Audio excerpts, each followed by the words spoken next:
आइए PS Hindi classes में आप सभी का स्वागत है। आज हम लोग रस पढ़ेंगे। रस किसे कहते हैं? तो रस आनंद की अनुभूति को कहते हैं।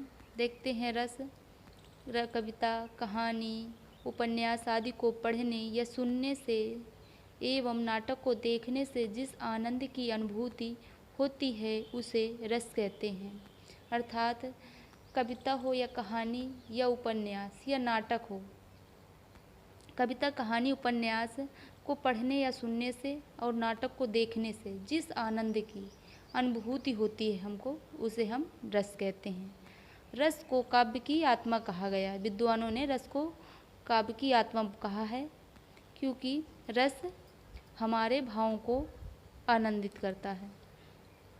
देखते हैं आचार्य विश्वनाथ ने अपनी पुस्तक साहित्य दर्पण में रस को क्या कहा है? देखते हैं, वाक्यम रसात्मकम काव्य, अर्थात रसात्मक वाक्य ही काव्य है, यानी रसयुक्त वाक्य ही काव्य है। तो आचार्य विश्वनाथ ने अपनी पुस्तक साहित्य दर्पण में रस को रसात्मक वाक्य कहा है। आचार्य भरत मुनि ने अपने पुस्तक नाट्यशास्त्र में रस की व्याख्या देते हुए कहा है, विभावा अनुभाव व्यभिचारी संयोगा दृश्य निष्पत्ति, अर्थात विभाव, अनुभाव और व्यभिचारी भावों के संयोग से रस की निष्पत्ति होती है। विभाव, अनुभाव, व्यभिचारी इन तीनों के मिलने से रस की उत्पत्ति होती है। भरत मुनि ने अपने इस सूत्र में स्थायी भाव का उल्लेख नहीं किया है। देखते हैं रस के अंग। रस के 4 अंग बताए गए हैं।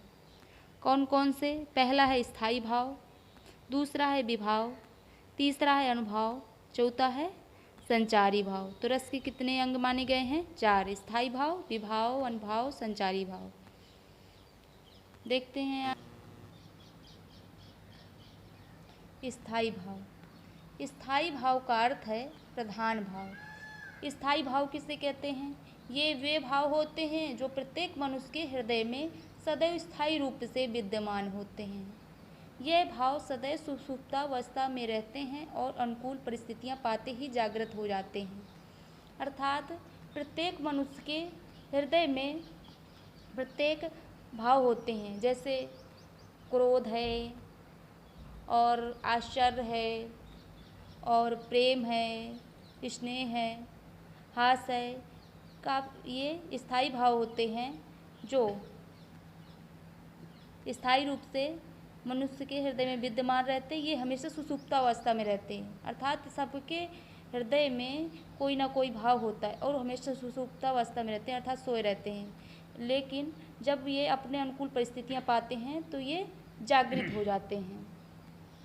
स्थायी भावों की संख्या सामान्य तौर से 9 मानी गई है, लेकिन भरत मुनि ने स्थायी भावों की संख्या 8 मानी है।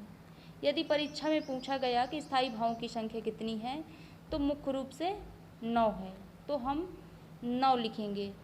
यदि भरत मुनि के अनुसार पूछा गया कि स्थायी भावों की संख्या कितनी है, तो उसे हम 8 बताएंगे।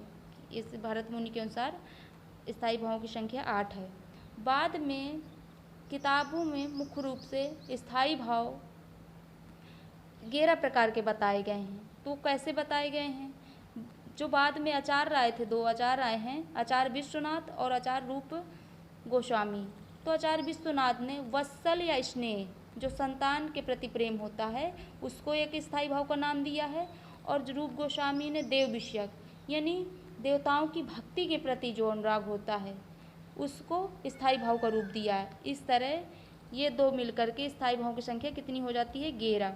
मगर यदि परीक्षाओं में पूछा जाएगा कि स्थायी भावों की कितनी है, स्थायी भावों की संख्या समान तौर से कितनी है, तो हम 9 बताएंगे, लेकिन पढ़ना हमको 11 है। स्थायी भावों की संख्या 9 बताई गई है। तो स्थायी भावों की संख्या के साथ साथ हम रस के प्रकार भी जानेंगे, जिससे हमें रस और रस के स्थायी भाव जानने में अत्यंत सरलता होगी। तो देखते हैं रसों की संख्या। रस के प्रकार। रसों की संख्या कितनी है या रस के प्रकार कितनी है? तो रसों की संख्या 9 बताई गई है, क्योंकि समान तौर से स्थायी भाव 9 होते हैं तो रसों की संख्या भी 9 होगी। भरत मुनि के अनुसार स्थायी भावों की संख्या 8 है, तो स्थायी भावों की रसों की संख्या भी 8 ही होगी। तो देखते हैं चार्ट के माध्यम से कौन कौन से रस माने गए हैं, उनका क्या स्थायी भाव माना गया है। रस इस तरफ देखते हैं, इस तरफ देखेंगे स्थायी भाव। श्रृंगार रस का स्थायी भाव होता है रति। श्रृंगार रस का स्थायी भाव रति। रति किसे कहते हैं? जब नायक नायिका का मिलन होता है तो उनमें प्रेम की उत्पत्ति होती है, उसे हम रति कहते हैं। तो रति नामक स्थायी भाव उत्पन्न होता है। करुण रस का स्थायी भाव शोक है। किसी अत्यंत प्रिय व्यक्ति के मृत्यु हो जाने के कारण जो दुख उत्पन्न होता है उसे हम शोक कहते हैं, तो उस शोक स्थायी भाव होता है उसके अंदर। हास्य रस। हास्य रस का स्थायी भाव हास्य है। किसी आश्चर्यपूर्वक व्यक्ति को या बनावटी व्यक्ति को देख लेने से जिससे हमारे अंदर हंसी उत्पन्न हो, उसे हम इस हास्य नामक स्थायी भाव का रूप देते हैं। वीर रस। वीर रस का स्थायी भाव उत्साह है।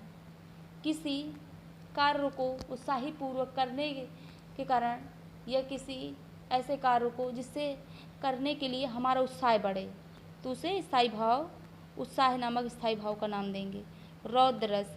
रौद्र रस का स्थायी भाव क्रोध है, यानी क्रोध, हमारे अंदर जो क्रोध उत्पन्न होता है वो स्थायी क्रोध नामक स्थायी भाव रहता है।